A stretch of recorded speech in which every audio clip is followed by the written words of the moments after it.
Appreciate the opportunity to speak. I just want to reflect a little bit because the board, I think, has been very forward in bringing information to the community. This process actually started back in 2007. So, I mean, some people, by what you read, thinks that this was just done overnight. There's a lot of misinformation out there, and I think the only way to get it is to come to these meetings. Other schools, you're not going to have all that information. So, in fairness to the community, and we've been through this process leading up to a couple Novembers ago, it is a little bit unfair in that you don't have all the information that the 9 people or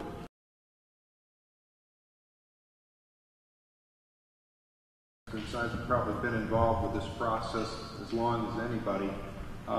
Just a couple of things that happened early on that got us here is if we could cut that right in half.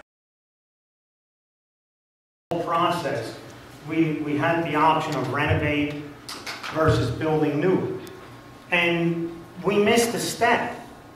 You know, we had this where we were supposed to review if renovating was the same thing as building new, and we never did that. And I don't think it's right for a board member to get, I've been asking for the feasibility study for 3 months. April 2014 it was done, and I got it last week. On revision. That's where the date. And is there any reason why we didn't get this when we were asking for it? Why did we get it on the 21st?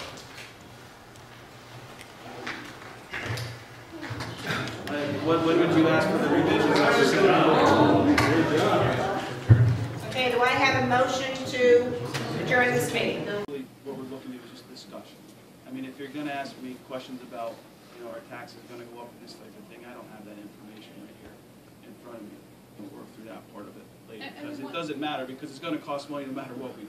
Whether we spend $30 million on 4 elementary buildings or if we spend $30 million on one, it's going to cost that much.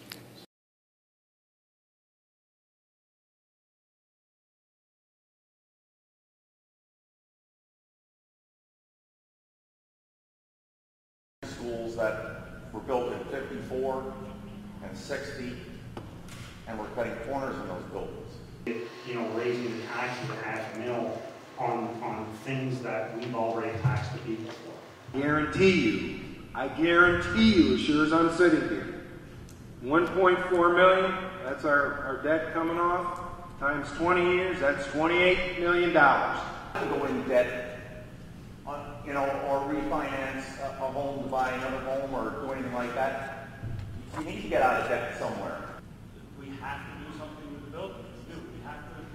We have to get the money. We have to build. We have to put it.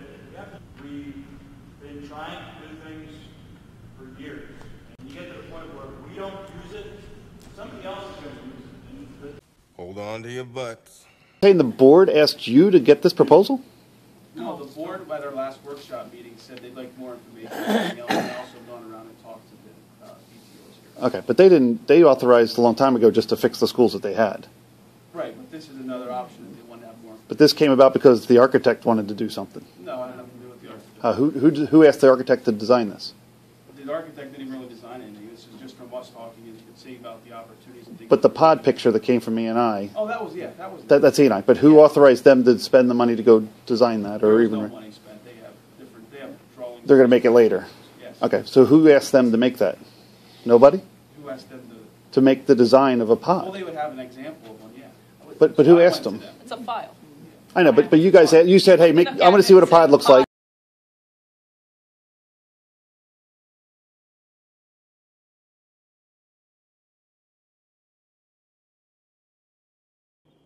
Now, Mars, I need some ideas if I'm going to get your town out of the serious trouble it's in.